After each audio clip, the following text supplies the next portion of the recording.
Jockey Shroff यांच्या वडिलांचं नाव काकूभाई श्रॉफ आणि त्यांच्या आईचं नाव रीटा.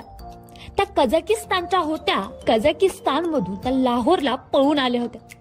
तेव्हा तिथे सत्ता पलट झाला आणि यानंतर भारत आणि पाकिस्तानच्या फाळणीच्या वेळी त्या मुंबईत आल्या आणि येथेच त्या 332 चाळमध्ये राहू लागल्या. काकूभाई हे पूर्वी विलासी जीवन जगत होते. फार श्रीमंत होते. त्यांच्याकडे भरपूर पैसा आणि दर्जा होता. पण काकूभाई श्रॉफ हे ज्योतिष सोबतच शेअर मार्केटचे प्रसिद्ध शेअर होल्डर देखील होते.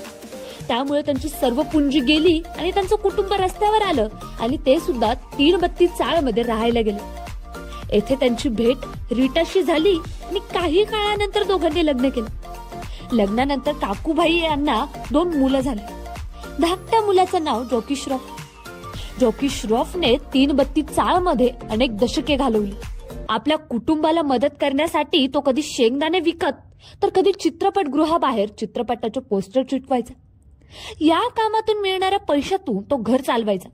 पैशाची टंचाई एवढी तीव्र होती की जॉकी श्रॉफला 10वी पर्यंत शिकवण्यासाठी त्याच्या आईला साडी आणि भांडे विकावं लागत होते. कसे बसे जॉकी श्रॉफने 11वी पर्यंतचं शिक्षण पूर्ण केलं. पण जेव्हा कॉलेजमध्ये जाण्यासाठी पैशाची तीव्र कमतरता निर्माण झाली तेव्हा पुढील शिक्षण घेण्यास मात्र त्यांनी नकार दिला.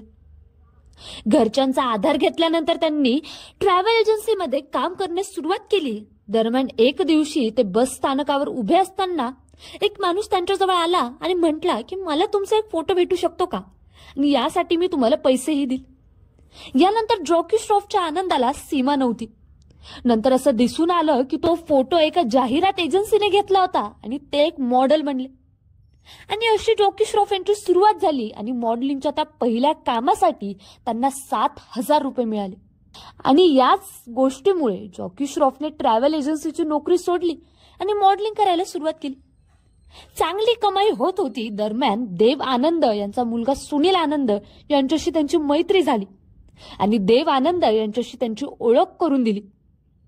जॉकी श्रॉफ यांना भेटल्यानंतर देव आनंद खूप प्रभावित झाले आणि त्यांना त्यांच्या चित्रपटात सहाय्यक भूमिका दिली आणि अशा प्रकारे त्या अपघातातून जॉकी श्रॉफ चित्रपटात आले.